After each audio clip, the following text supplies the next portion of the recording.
અમરેલી જિલ્લા ભાજપના પ્રમુખ અતુલ કાનાણીએ ખેડૂતોની સમસ્યાઓને લઈને મુખ્યમંત્રી અને પાણી પુરવઠા મંત્રીને પત્ર લખીને મહત્વની માંગણીઓ કરી છે. ખેતી પાક બચાવવા અને ખેડૂતોના હિતોનું રક્ષણ કરવા માટે કાનાણીએ ખેતી માટે વીજળીના સમયમાં વધારો અને પાણી પુરવઠાની વ્યવસ્થા કરવાની રજૂઆત કરી છે. અતુલ કાનાણીએ પોતાના પત્રમાં જણાવ્યું હતું કે અમરેલી જિલ્લાના ખેડૂતોને હાલમાં ખેતી માટે દિવસમાં 8 કલાક વીજળી આપવામાં આવે છે, પરંતુ આ પૂરતો નથી. ખેતીની જરૂરિયાતોને ધ્યાનમાં રાખીને આ સમયને વધારીને 10 કલાક કરવાની માંગ કરવામાં આવી છે. આ વધારાના સમયથી ખેડૂતોને સિંચાઈ માટે પૂરતી વીજળી મળશે, જેનાથી પાકનું ઉત્પાદન વધશે અને આર્થિક સ્થિતિમાં સુધારો થશે. વધુમાં કાનાણીએ પત્રમાં માંગ કરી છે કે અમરેલી જિલ્લાના ચેકડેમો, તળાવો અને નદીઓમાં સૌની યોજના હેઠળ પાણી છોડવામાં આવે અને યોજના દ્વારા પાણીનું વિતરણ થવાથી ખેતી માટે પાણીની ઉપલબ્ધતા વધશે અને આ પગલું ખેડૂતોના પાકને બચાવવા અને લાંબા ગાળે પાણીની સમસ્યાને ઉકેલવામાં મદદરૂપ થશે. અતુલ કાનાણીએ પત્રમાં ખેડૂતોની લાગણીઓને વ્યક્ત કરતા જણાવ્યું કે અમરેલી જિલ્લાના ખેડૂતો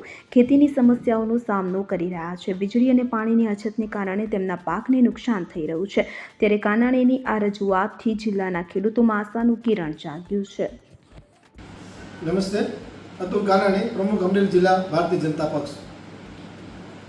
ચોમાસાની સિઝનમાં વરસાદની ખેત પડવાને કારણે ખેડૂતોએ વાવેલ ચોમાસું પાકમાં પાણીની ખેત જણાઈ રહી છે અને પોતાનો પાક મુરઝાઈ રહ્યો છે. આવી સ્થિતિમાં ખેડૂતોની રજૂઆતોને લક્ષ્યમાં લઈને મેં આજે મુખ્યમંત્રી શ્રી ભૂપેન્દ્રભાઈ પટેલ અને પાણી પુરવઠા મંત્રી શ્રી કુંવરજીભાઈ બાવળિયાને લેખિતમાં અને ટેલિફોનિક દ્વારા રજૂઆત કરેલ છે, જેમાં વીજળી 8 કલાકને બદલે 10 કલાક ખેડૂતોને આપવામાં આવે, જેથી કરીને ખેડૂતો પોતાના ઊભા પાકને પાણી દ્વારા બચાવી શકે પાકને.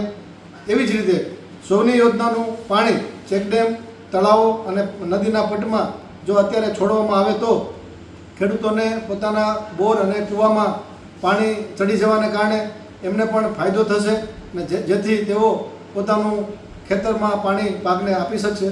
આ માટે બંને સરકારના મુખ્યમંત્રીશ્રી અને પાણી પુરવઠા મંત્રીશ્રીને આજે મેં ખેડૂતોની આ રજૂઆત ધ્યાન ઉપર મૂકી છે અને મને આશા છે કે આ બાબતે સરકારશ્રી હકારાત્મક પ્રત્યુત્તર આપશે. Bureau report CN24 news.